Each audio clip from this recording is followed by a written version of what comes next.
Ishi kitofauti, ishi kifalme. Nunua laini mpya ya Royal kutoka Halotel leo na upate punguzo la zaidi ya 70% kupiga simu ndani na nje ya nchi. Internet yenye kasi zaidi na bila kikomo kwa mwezi mzima. Dakika 420 kupiga simu mitandao yote. Halotel, pamoja katika ubora.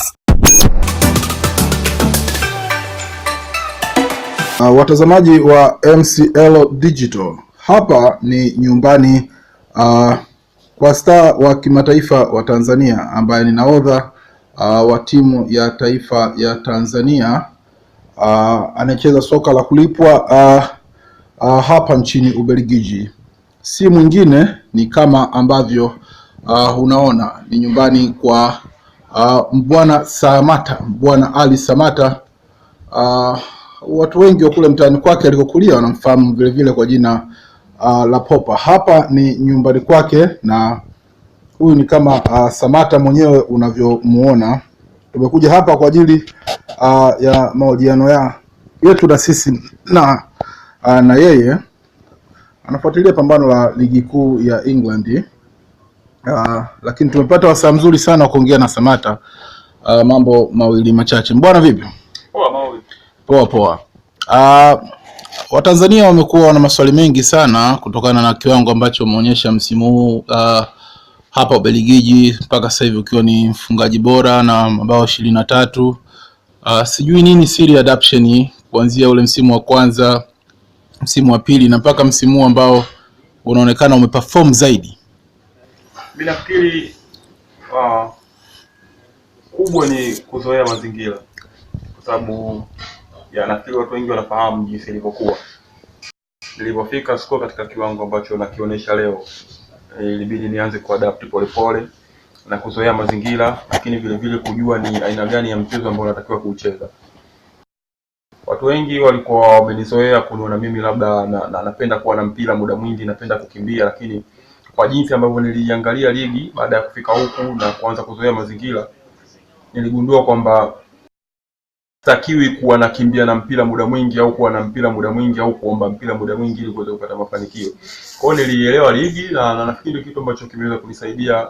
Watu wengi wanaona msimu huu nafanya vizuri, na vile vile jitihada mazoezi, kwa sababu wakati nafika sikujua ni aina gani ya mazoezi ambayo natakiwa kuyafanya ili kuweza kupata mafanikio. Kwa hiyo nilijenga utaratibu wa kuisoma ligi, kujua ni aina gani ya mazoezi niyafanye na ni kitu gani ambacho natakiwa kukifanya nikiwa katika mchezo. Nafikiri ndio kitu ambacho kinaweza kuwa kimenipa mafanikio. Sasa unavyosema kwamba sasa hivi umekuwa zaidi katika staili tofauti ya mchezo, lakini mwalimu au walimu wa timu nyingine ambao wanakutazama labda wanakutamani, wanajua kwamba una kitu kingine zaidi ya kufunga tu, kama vile kuburuza watu, kuchukua watu pembeni, wanajua hilo. Maana unapoacha staili yako ya soka, si ajabu inamnyima mwalimu mwingine kukujua zaidi. Nafikiri kila mwalimu anafahamu kwamba si kitu ambacho kinaweza kikaondoka kwa mechi moja au mechi mbili, kwa sababu si mechi zote ambazo nimekuwa nikiomba mpira mgongoni kwa defenders. Kuna zingine ambazo nilikuwa natakiwa nifanye kazi ambayo, kwa sababu mwalimu wangu anafahamu quality yangu, na siku zote amekuwa akiniambia kwamba nafahamu quality zako zote, karibu zote nazijua, na najua ni aina gani ya mshambuliaji wewe jinsi ulivyo.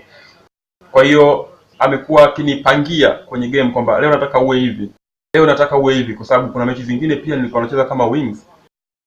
Kwa hiyo alikuwa akinipa wings kwa sababu anataka ni beat defenders, ni dribble, nisaidie timu katika kudribble, katika kusukuma mashambulizi kwenda mbele. Kwa hiyo ni aina tofauti tu za mchezo ambazo wananipa, lakini vile vile na mimi pia nafikiri kujaribu kujua kwamba aina gani inayonipa zaidi nguvu ya kupata mafanikio. Kwa hiyo quality yangu haiwezi kupotea, na walimu wengi wanajua kwamba anaweza kudribble, wanajua kwamba anaweza kucheza one touch, wanajua kwamba anaweza ku run behind the defender. Kwa hiyo ni vitu ambavyo wengi wanavifahamu. Labda ni kitu gani ambacho umefanya tofauti kwa kadri ulivyofahamu, labda aina gani ya mazoezi ambayo mwanzoni ulikuwa ufanya sasa hivi unafanya na kunufaisha zaidi?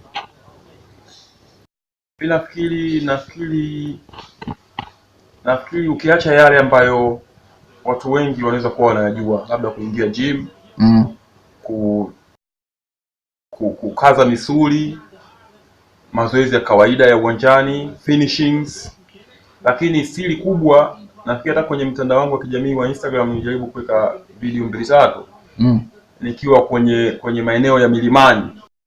Nafikiri ni kitu ambacho baada ya kuanza kukifanya moja kwa moja kilionyesha kwamba kinanisaidia moja kwa moja, kilinipa niweza kusema muonekano chanya, kwamba baada ya kuanza kukimbia kwenye milima, mara moja mechi iliyofuata nilijisikia niko very light, yani naweza kufanya movement nyingi tofauti na mwanzo. Kuna sehemu ambazo nilikuwa nikikaa mwenyewe baada ya game nikiangalia game mwanzo ambapo nilikuwa sijaanza kukimbia kwenye milima, na baada ya kuanza kufanya vile nilikuwa nagundua kwamba kama nilikuwa sijafanya vile pale nisingefika. Lakini sasa hivi najikuta kwamba niko very light kwenye matukio mengi, naweza kufika kwa wakati bila kuchoka, na naweza kucheza dakika nyingi bila kuchoka. Sababu zamani kwa ligi ya Belgium ilikuwa inanipa shida, ikishafika kipindi cha dakika 70-75 mwili unaanza kuwa unachoka na misuli inaanza kushika. Lakini since nimeanza kukimbia kwenye vilima, naweza kucheza dakika 90 na hata zikiongezwa zingine 30 naweza pia kucheza. Kwa hiyo najikuta mwili unataka, lakini muda wa mchezo unakuwa umekwisha. Kwa hiyo nafikiri ni kitu ambacho kwa kiasi kikubwa kimeongeza performance yangu mpaka kuwa. Lakini mbwana watu wanaamini mazoezi ya Ulaya unayopewa na mwalimu yanatosha kufanya kuwa fiti kwa dakika zote. Sijui kama wenzako wanafanya mazoezi ya aina yako, au sijui ni kitu gani ambacho kilikufanya uone mazoezi ya mwalimu labda hayatoshi. No, sijasema mazoezi ya mwalimu hayatoshi. Nafikiri kila mchezaji by professional inabidi utambue mwili wako unataka nini. Ukiacha mwalimu anakupa nini, kwamba walimu wao wanaangalia mazoezi gani wanafanya kutokana na ukaribu wa mchezo au urefu wa mchezo au ni kitu gani wanahitaji kwenye mchezo. Kwa hiyo wewe binafsi pia unatakiwa ujue mwili wako unahitaji nini. Kwa mimi baada ya kutambua mwili wangu, nilijua kwamba nahitaji niwe fiti sana. Yaani kwamba nikiwa na mazoezi mengi au nikiwa nimefanya mazoezi makali na kuwa niko katika kiwango bora, tofauti na kiwa tunafanya mazoezi ya kawaida. Kwa hiyo mwalimu anaweza kuwa anafanya mazoezi na wewe yakawa ni ya kawaida, na huko professionals walimu wanazingatia sana swala la mwili kuwa katika condition nzuri kabisa ya kuweza kuperform kwenye mchezo. Kwa hiyo inawezekana kukawa ndani ya wiki mkawa mnapata mapumziko siku moja, siku mbili. Alafu mazoezi mtakayofanya, kwa sababu mko katika kipindi cha ligi, hayawezi kuwa yale ya kushtua mwili. Watawapa technically na tactically kwamba tunaenda kucheza na mpinzani gani, kwa hiyo tutumie mfumo gani na nini na vitu kama hivyo, vitu vidogo vidogo kwa ajili ya kumsoma na kucheza na mpinzani ambaye mnaenda kukutana naye. Lakini nilichogundua kwamba mwili wangu unahitaji ile kuamshwa kabla ya mchezo. Siwezi kukaa wiki nzima nafanya mazoezi tu ya mwalimu peke yake alafu kwenye mechi nikawa top. Naweza kuwa niko level, niko vizuri tu, lakini mimi nataka kila siku niwe top. Kwa hiyo inabidi nijiongeze, nijue ni kitu gani mwili wangu unataka. Na nafikiri imenisaidia sana. Na unafikiri wachezaji wengine hawajui nini ambacho wanakifanya ndani ya Genki ambacho kinakutofautisha nao, au kwa sababu ufuatilii maisha yao binafsi na ugongani nao katika mazoezi, wanakubali kwamba wewe unatoka katika taifa kama Tanzania alafu unakuwa superstar mbele yao? Of course wanakubali kwa sababu tayari imeshahappen. Lakini nadhani sidhani kama wanahitaji, kwa sababu kila mtu ana mwili wake. Inawezekana kuna mwingine anafanya mazoezi madogo kwenye game anakuwa yuko top sana, na kuna mwingine anahitaji mazoezi makubwa ili aweze kuwa top. Kwa hiyo ukimpa mtu ambaye anahitaji mazoezi madogo ukampa mazoezi makubwa, manake unamuua. Na ukimpa mtu ambaye anahitaji mazoezi makubwa ukampa mazoezi madogo, manake unamtengenezea mazingira kwamba ndani ya muda mfupi aweze kuimaliza ile mechi kama vile anavyotaka. Kwa hiyo ni kila mtu na mwili wake, si swala la mwalimu. Mwalimu atakuwa pale atawapa mazoezi ambayo anahisi kichwani kwake kwamba haya yanafaa kwa ajili ya mchezo. Lakini wewe binafsi unatakiwa utambue kwamba mwili wako unahitaji nini. physically mentally sasa hivi unavyojiona uko tayari kukabiliana na walinzi wa ligi kuu ya England au ligi kuu ya Spain au ligi kuu ya Italy ambazo ni au ligi kuu ya Ufaransa, ligi kuu ya Ujerumani ambazo ziko juu zidi ya ligi kuu ya Ubelgiji, labda wakina Virgil van Dijk, wakina Sergio Ramos, wengi walinzi wengi sana wa nguvu wale, wakina Chris Smalling na wengineo. Unaona uko vizuri kiasi hiko?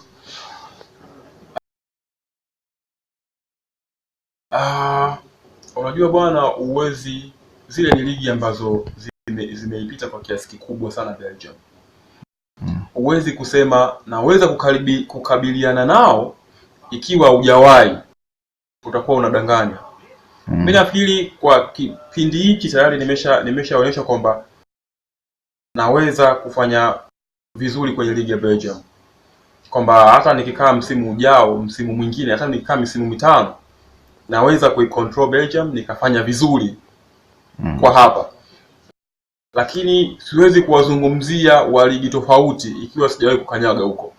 Kwa hiyo labda nikifika huko then ndo nitajua kwamba okay, they are strong, siwezi kuwapita. Au nikishaanza tena kucheza pale ndo nijue kwamba okay, kumbe nilichokuwa nafanya Belgium naweza ukifanya hapa vile vile. Kwa hiyo kuna utofauti, uweze kuanza kuizungumzia kitu ambacho hujakumbana nacho. Unajua experience uwezi na katika michuano samani kukata, na katika michuano ya Europa huwa mnacheza na timu ambazo ni ngumu zaidi yenu tangu umefika hapa. Za Spain umewahi kucheza nazo na kwingineko, labda hilo umeona kuna tofauti kubwa sana? Kuna tofauti kubwa sana. Pindi ambacho kucheza michuano ya Europa nafikiri nilikuwa naweza kufanya vizuri pia. Mcheza na Celta Vigo? Nilikuwa naweza kufanya vizuri. Na hakukuwa na utofauti mkubwa sana na ligi ya Belgium. Ndio maana nasema kwa sababu nipo huku siwezi kuzungumzia, kwa sababu ile ni michuano ya Europa. Unakutana na wale Celta Vigo, lakini ni michuano mingine tofauti, ni Europa. Maandalizi tofauti na kila kitu ni tofauti. Lakini unaweza kuwa uko pale na ukashindwa kufanya kile ambacho unakizania kwamba unaweza ukifanya. Kwa hiyo ni vitu viwili tofauti. Huwezi kuzungumzia kitu ambacho hauna experience nacho. Ile ni La Liga au Premier League, na hii ni Pro League Belgium. So nikisema nianze kuzungumzia naweza, kwa sababu of course siwezi kuwa uwanjani pale alafu nikawa nimesimama kwa sababu eti beki ni mkubwa au beki ni anakaba vizuri sana. No. I'll find a way. Lazima nitafute njia ya kuweza kufanikisha ile ninalotaka mimi. Kwa hiyo kwamba nitakuwa uwanjani na nitacheza, ila kupata mafanikio hicho ni kitu ambacho siwezi kukijua, siwezi kuzungumzia sababu sina experience hiyo kwa pale. Lakini labda ofa za au nia au kusikia timu ambazo zinakutaka kutoka hizo ligi inaonyesha kwamba na wao wanaamini kwamba kuna kitu unaweza kufanya. Unajisikiaje unavyosikia ofa za namna hiyo? Mimi najisikia vizuri actually, sababu nafikiri ndo ndoto zilikuwa hivyo. Na unapoona kwamba vilabu vya nchi fulani ambazo ni level tofauti na Belgium, wao wamepiga hatua zaidi, vinakuhitaji, that mean kwamba wanaamini mafanikio ambayo unayapata ukiwa Belgium unaweza pia kuyatengeneza ukiwa katika vilabu vyao na katika ligi yao. Kwa hiyo mimi inani boost, inanipa challenge ya kwamba niongeze zaidi, kwa sababu kama wameanza kuona, that mean kwamba itafika kipindi watahitaji niwe kwao. Huu unaweza ukawa msimu wako mwisho Belgium? Inawezekana. Nafikiri inawezekana kama msimu wangu mwisho. Labda kuna interest ambazo ziko open sana? Zipo. Nafikiri zipo nyingi sana. Nimeongea na agent wangu, ameniambia interest zipo nyingi sana na vilabu kutoka nchi mbalimbali. Unaweza ukazitaja hizo klabu kwa sasa? Kwa sasa nafikiri ni ibaki hivyo kwa sababu bado haijakuwa open kabisa. Itakapokuwa open nafikiri mitandao iko mingi sana siku hizi. Vyombo vya habari viko vingi sana. Kila kitu kitakuwa kiko wazi. Lakini kwa sasa hivi, kwa sababu bado vile vitu havijakuwa katika table, nafikiri vingebaki hivyo. Mbona kuna watu ambao wanakufuatilia sana sasa hivi, ukifanya interview mbalimbali UEFA, Genk baada ya mechi umekuwa ukiongea Kiingereza vizuri sana. Watu wanataka kujua hiyo siri. Ni kweli hata zamani vile vile mtu kama Diamond Platinum alikuwa juu Kiingereza, lakini sasa hivi ana flow, wewe una flow. Labda wewe binafsi, siri yako binafsi ni ipi sana, kwa sababu umekuwa unaongea Kiingereza ambacho kinanyoka au kujiamini? Mimi bana, kusema kweli mpaka leo siamini kwamba naongea Kiingereza ambacho kimenyoka. Kiingereza kina tabia moja. Ukiapproach, ukitaka kukiongea, utaweza kukiongea. Lakini ukiogopa kukiongea, utashindwa kuongea. Na ndio ilivyokuwa before. Kwa vile zamani nilikuwa okay, tumeenda shule zetu zile na nini na nini kama hivyo, kwamba Kiingereza unafundishwa kule. Maneno mengine yalikuwa sishindwi kuyaongea Kiingereza, lakini ile hali ya uoga kwamba siwezi kukiongea, kwa hiyo sijui kama nitaweza kukiongea. Kwa hiyo unapokutana nacho kidogo inakuwa tabu. Nafikiri kipindi cha nyuma mimi nilikuwa naongea Kiingereza tangu niko African Lyon na kocha Eduardo ambaye alikuwa ametoka Ureno. Mimi nilikuwa ni mmoja wa watu ambao tulikuwa tunaelewana na Eduardo. Na elimu yangu hiyo ya chini ya miembe. Lakini tulikuwa tunaelewana na Eduardo kwa sababu alikuwa anaamini kwamba naweza kuongea Kiingereza. Japo mimi nilikuwa nakiogopa. Lakini yeye aliamini kwamba naweza kuongea Kiingereza kwa sababu akiniongelesha naelewa na anaweza kuongea naye pia. Lakini sasa ikapita wakati ukutani na watu ambao wanaongea Kiingereza sana. Kwa hiyo usipokiongea sana tabu. Lakini sasa hivi huku most 90% ya watu ambao unakutana nao watu wanaongea Kiingereza. You have no choice. Lazima uongee. Kwa hiyo kinakubeba. Anyway, sikuwa kwamba naongea sana, yani kwamba nakijua frequently kile, yani kile chenyewe. No. Najaribu kutafuta yale maneno mepesi na naongea. Sentence ikiunganishwa, of course mtu anakuelewa. Yeah. Labda bwana, unaweza kueleza wachezaji wengi chipukizi, how is it to be a professional footballer? Ni rahisi, ni kawaida, ni kitu gani haswa kimesababisha utimize ndoto zako? Mimi nafikiri unajua kuwa professional inawezekana ikawa kitu kigumu, inawezekana ikawa kitu kirahisi. Kwa upande wangu mimi ni kitu kirahisi sana kwa professional. Sababu maisha yangu mimi sio ya sijui niseme kanganyiko, sijui mambo mengi sana. Kwa hiyo inawezekana ikawa ni kuwa professional ni ugumu labda ni wewe mwenyewe au wepesi ni wewe mwenyewe. Inategemea na jinsi ya maisha yako unavyotaka kuishi. Hata huku kuna wazungu ambao nao ni vichaa vile vile, ambao wanaonekana unprofessional kabisa. Japo ndio wamezaliwa huku na tunaamini kwamba ukiwa professional lazima uwe huku. Lakini nadhani ni kichwa chako tu, ni jinsi gani ambavyo unataka kuishi, ni jinsi gani ambavyo unazingatia ile hali ya kwamba wewe ni professional na nini unataka kukifanya. Kwa sababu ni kama kazi zingine football, kwamba ukienda nje ya matakwa ya kazi utaonekana chizi, si ndio? Yeah. Lakini ukifuata matakwa ya kazi jinsi inavyotaka, okay, unakuwa professional. Kwa nafikiri ni kichwa cha mtu tu, kwamba inawezekana ikawa ngumu kwako kutokana na kichwa chako, inawezekana ikawa rahisi kwako kutokana na kichwa chako. Kwangu mimi ilikuwa rahisi sana. Labda nikurudishe nyuma kidogo bwana, nikurudishe kwenye topic ya nyuma kidogo. Tulikuwa tunazungumzia kuhusu wewe kutakiwa nje. Vipi, kulikuwa kuna concrete offer kutoka kwa Cardiff kwa ni milioni 13 kama ulivyosema na wengineo katika dirisha la Januari? Ile ya Cardiff nilisema kweli, ile ilikuwepo. Ile ilikuwepo kabisa. Lakini nafikiri ya kukuwa na makubaliano kati ya klabu ya Genk pamoja na Cardiff. Nafikiri kuna mambo yalikuwa yameenda tofauti. Kwa sababu nadhani walianzia kwa Genk kabla hawajaenda kwa mchezaji.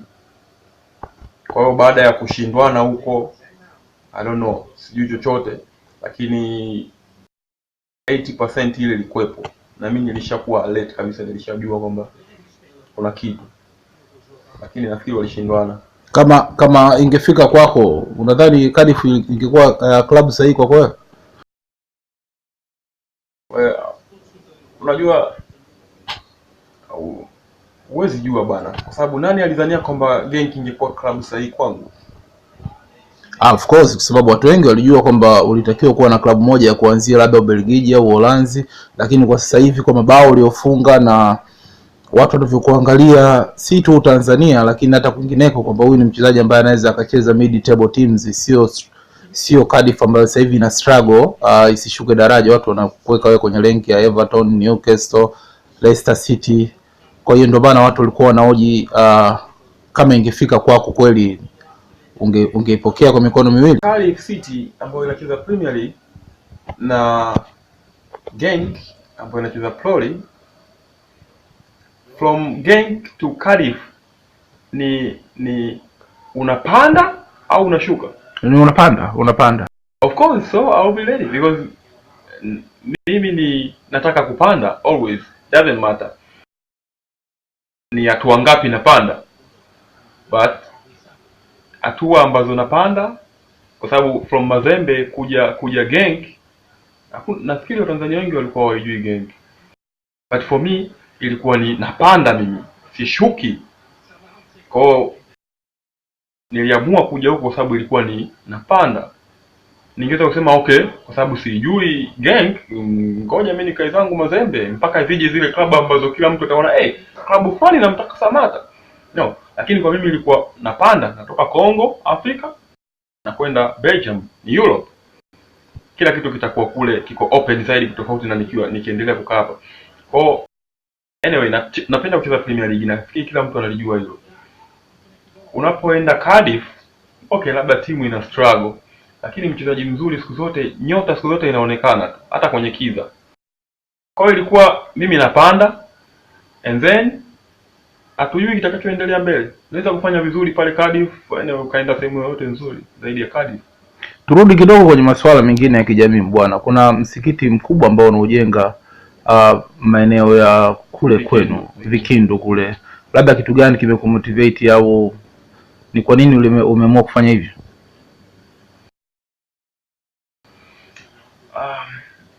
Mimi nafikiri kwenye swala la kumwogopa Mwenyezi Mungu tu. Unajua, naamini kwamba mimi si mchezaji bora sana ambao watu wenye miaka 50 watakuja leo watamuelezea. Watu wa zaidi ya miaka 50 watakuja na majina yale ya kina nikumbushe wale wasio kina Messi, wa Tanzania, kina Tino, kina Mogela, wakina Chumila, kina Edward Chumila, wengi sana, wakina Garincha, wakina Lunyamila. Of course watu ambao wamezidi watakuja wanasema Samata na kulikuwa kuna fulani hapa alikuwa mzuri zaidi ya Samata. Yani unaona zile vile. Kwa mimi naamini kwamba ukiacha kwamba nina kipaji napenda kwa hivyo ya kwamba nahitaji kufika sehemu fulani na machungu, yani na kaza buti, si ndio? Lakini vile vile Mungu play party kubwa sana kwa mimi kuwa hapa nilipo. Otherwise nisingekuwa hapa. Kwa what I'm doing ni kwamba kwa tunamwogopa Mwenyezi Mungu, na naamini ni katika dini ya Kiislamu. Kwa hiyo najaribu kujipendekeza kwa Mwenyezi Mungu kwamba umenipa, but at the end mimi sijasahau kwamba nimeshapata, ni relax sasa. Okay, niko huku na nini, napata pesa, mambo yangu yanaenda, najaribu kurudi, na si kwamba najenga msikiti peke yake ndio itakuwa enough. No, najaribu kuangalia vitu vingi sana ambavyo naweza kuvirudisha back kwenye jamii. Kwa mfano nilikuwa na plan baada ya labda msikiti umeisha, hiyo nafikiri msikiti ni kwa ajili ya Uislamu peke yake, lakini vile vile nirudi katika jamii kuona ni jinsi gani ambavyo naweza kusaidia jambo lolote kubwa katika sehemu ambayo ina uhitaji wa kiasi kile. Kwa mfano kujaribu kutengeneza labda majengo ya nafikiri majengo labda whatever, hospitali au Yaani kitu chochote ambacho kinahitajika zaidi kwenye jamii, mimi nafikiri ni najaribu kurudisha. Majengo ya hospitali, labda majengo ya shule, yani vyovyote ambavyo nitaweza kugharamia, ili mradi jamii basi wapate kitu ambacho wanaweza kukitumia, labda visima, labda nini, yani popote pale ambapo naweza kuchangia kitu kiasi cha kwamba jamii watu wakafurahi, wakapata hitaji ambalo wanalitaka. Kupitia hapo bwana, issue ya kurudisha katika jamii, watu wengi wamekuwa wakiamini kwamba achilia mbali kwa wachezaji chipukizi kukufuatilia wewe kama mtu ambaye wanakutazama wafike huku Ulaya ulikofika, lakini vile vile wanaangalia kama vile vile wasaidie kuwafungulia milango, kwa maana ya kutengeneza connection za wazi kupitia labda mawakala wako au maafisa wa klabu mbalimbali unakutana nao pamoja na klabu yako ya Genki.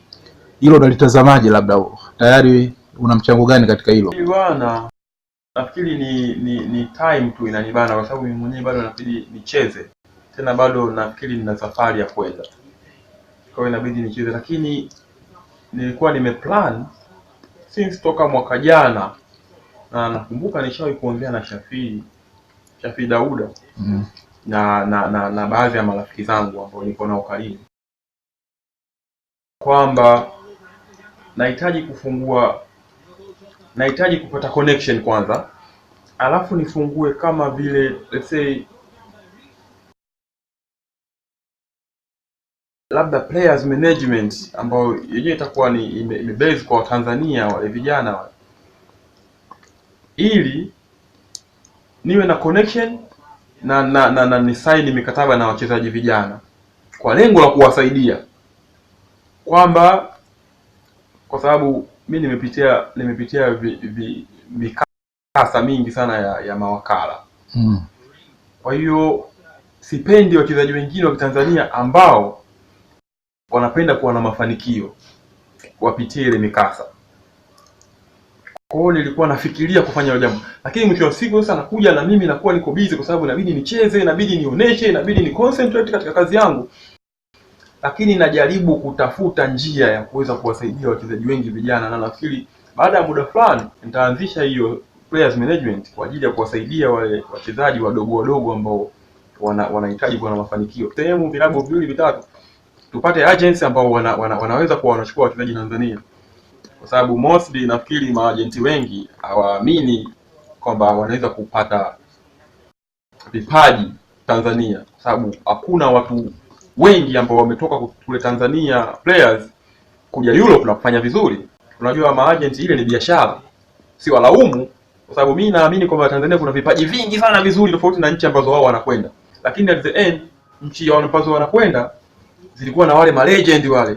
Kwa hiyo ni rahisi kumvutia agent kwenda katika ile nchi, kwa sababu anaamini kwamba kama kwa mfano Drogba ametoka Cote d'Ivoire, of course lazima kutakuwa kuna wengine pale. Drogba ameenda zake Chelsea, si wapi amepiga soka la hatari. Kwa hiyo agent ni rahisi kwenda Cote d'Ivoire kwa sababu anaamini kwamba kuna wakina Drogba wengine kule ambao waonekana.